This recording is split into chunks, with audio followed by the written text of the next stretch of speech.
धर्मशाला मास grave allegations क्या 20 साल से हो रहा था रेप और मर्डर का कवर अप। नमस्कार, हम देख रहे तेजी प्रेस। मैं हूं अभिलाषा। आज हम आपको एक ऐसे केस के बारे में बताने जा रहे हैं जो सिर्फ एक इल्जाम नहीं बल्कि इंसानियत और सिस्टम दोनों पर कलंक है। कर्नाटका के एक प्रमुख मंदिर के पीछे छुपी एक ऐसी कहानी जिसका सच सामने आना अब जरूरी है। हेडलाइंस बुलेटिन में एक दलित सफाई कर्मचारी ने लगाया 20 साल तक शवों को छुपाने का आरोप। महिलाओं और नाबालिगों के रेप और मर्डर के बाद जबरन कराया गया शवों का निपटान। अब वकीलों ने सांसद से की है अपील, पूरा देश देखे और जवाब मांगे। क्या अदालतें और सांसद इस गंभीर मामले पर चुप रहेंगे? पूरी कहानी जानते हैं, समझते हैं। स्थान धर्मशाला मंजुनाथ टेम्पल, कर्नाटका। शिकायत करता है एक दलित सफाई कर्मचारी है, पूर्व कर्मचारी। समय 1995 से 2014 तक एफआईआर रजिस्टर्ड में crime number 39/2025 under BNS section 211A एक दलित सफाई कर्मचारी ने पुलिस को एक शॉकिंग कंप्लेंट दी है जिसमें उसने दावा किया है कि उससे 20 साल तक रेप और मर्डर के विक्टिम्स के बॉडीज को डिस्पोज करने के लिए मजबूर किया गया, वो भी जान से मार देने की धमकी के साथ। उनका बयान सुनते हैं। उन्होंने बताया कि वे हर दिन नेत्रावती नदी के आसपास के इलाके में सफाई करते थे। कुछ महीने बाद उनकी ड्यूटी सिर्फ सफाई की नहीं रही, उन्हें सबूत मिटाने और जुर्म छुपाने के काम में लगा दिया गया।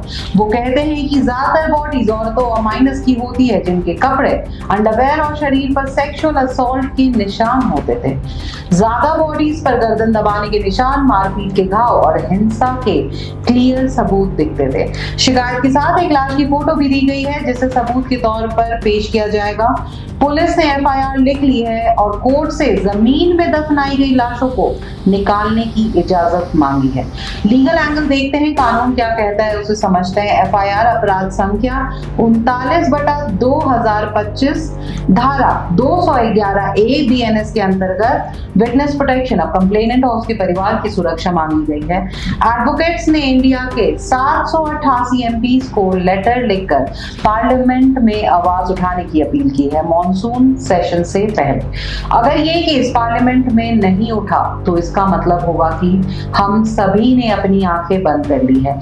एक मंदिर, शहर, एक सफाई कर्मचारी और 20 साल तक लाशों का ढेर। ये सिर्फ एक इल्जाम नहीं, ये एक पुकार है। क्या हम सिर्फ देखते रहेंगे या इस बार कुछ बदलेगा भी? 20 साल तक इतने बॉडीज का निपटान बिना किसी के नोटिस के कैसे?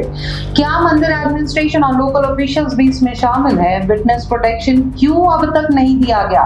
क्या पार्लियामेंट में हंगामा होगा या फिर चुपचाप ये भी फाइल बंद हो जाएगी?